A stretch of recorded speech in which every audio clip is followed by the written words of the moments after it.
Soy José Ramón Blázquez y durante mi infancia, en los años 60, fui víctima de abusos sexuales en un internado de Bilbao. Tengo 8, 10, 11 años. Durante esos años son en los que yo viví personalmente abusos sexuales, al mismo tiempo que fui testigo de que otros niños los sufrieron de la misma manera que yo. Las palizas son habituales. Yo mismo sufrí innumerables palizas por parte de sacerdotes y otros profesores seglares. Es lo habitual, nadie lo discute, es como parte del sistema, es parte del régimen que entonces gobernaba aquellos centros. No hay posibilidad de protesta, no hay posibilidad de reclamar a nadie.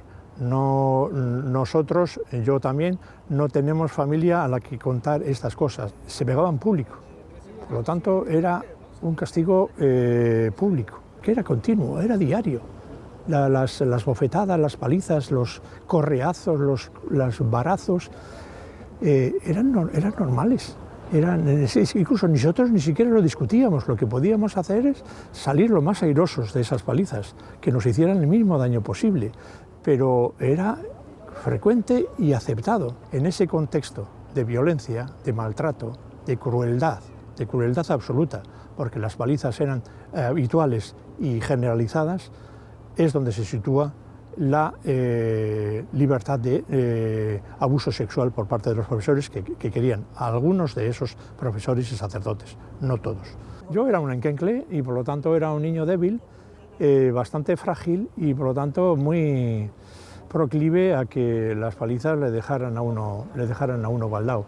Y efectivamente muchos de nosotros acabábamos en la enfermería, donde no se preguntaba de dónde procedían esas heridas. No hay privacidad, todo es hasta los váteres, son abiertos, puedes ver cómo hacen sus necesidades cada uno de nosotros y no hay la mínima, el mínimo higiene, la mínima intimidad. Yo empiezo a ver lo que allí sucede muy pronto.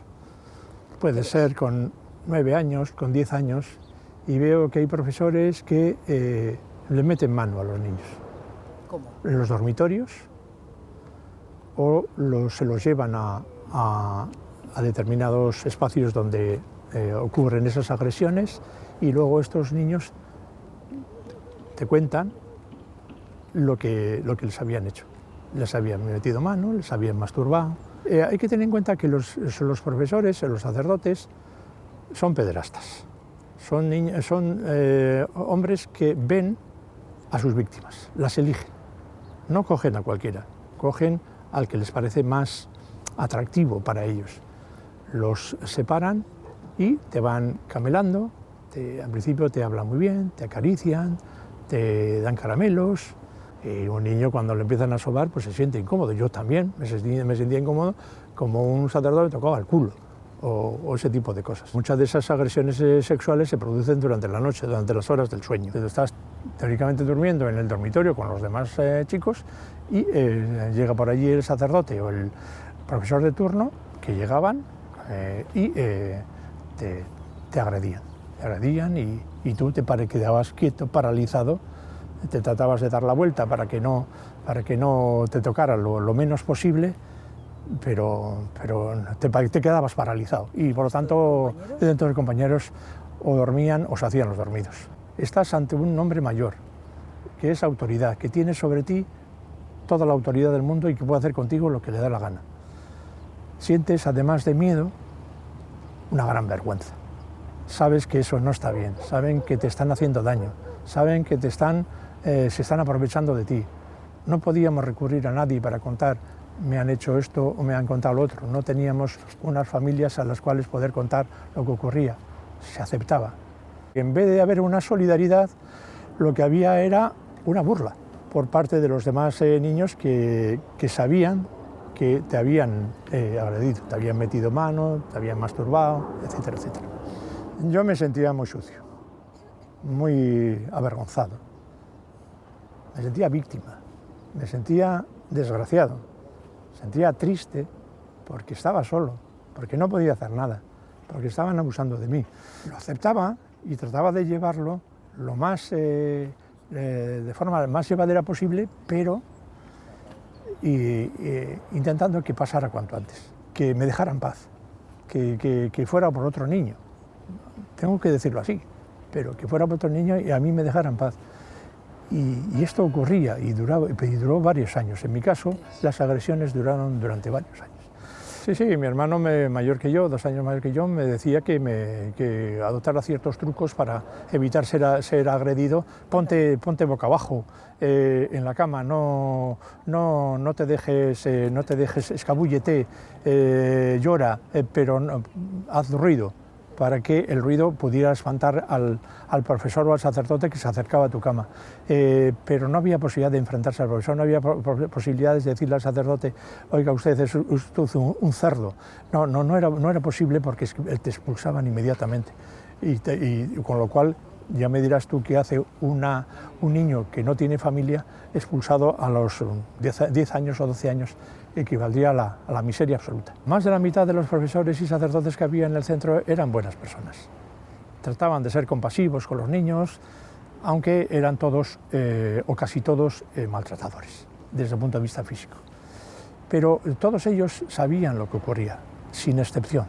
Todo el colectivo de profesores y sacerdotes de este centro es tan culpable, el ejecutor, como el que no decía nada. Yo, en ese sentido, les responsabilizo tanto o más que a los propios agresores, porque podrían haber parado aquellas salvajadas que ocurrían en este lugar. Cuando sales, te olvidas. Es una vida nueva. Hay que tener en cuenta que cuando sales tienes 17 años y no has visto el mundo. Pues recuerdo el shock de la sociedad, el shock de las chicas. No había visto una chica antes de los 17, nunca, ni había tenido contacto con ellas. Que ya has pasado la adolescencia y que de repente no tienes ninguna experiencia sexual, excepto la negativa. El shock es brutal. Vives unos 4 o 5 años de crisis brutal. Luego ya, dependiendo de tus recursos, dependiendo ya de tu capacidad, pues vas normalizándote, pero sobre todo olvidas. Hay como un muro entre tu entrada y tu salida de este lugar, hay un muro de olvido. No quieres saber nada. Por eso no se sabe lo que ocurrió allí, porque después de salir, nosotros, y yo también, lo que he querido es olvidar. No se lo conté a nadie. Debo decir que jamás se lo conté a nadie, excepto estos últimos años en los que yo he decidido hablar. Es necesario que las leyes sean mucho más contundentes. Se tiende a decir que son enfermos. No, son personas perfectamente responsables de lo que hacen y de lo que hicieron, y por tanto merecen el máximo castigo. Para mí es peor que un asesinato. Un niño que es abusado sexualmente, ese niño es una víctima que posiblemente arrastrará durante toda su vida ese hecho. Yo creo que es una persona malvada. No es una enfermedad. Hay personas malas, hay personas malvadas, igual que hay personas buenas y bondadosas. Hay personas malvadas que nacieron con ese daño y que procuran causar el máximo mal posible, y precisamente a los más débiles, a los más inocentes, a los niños.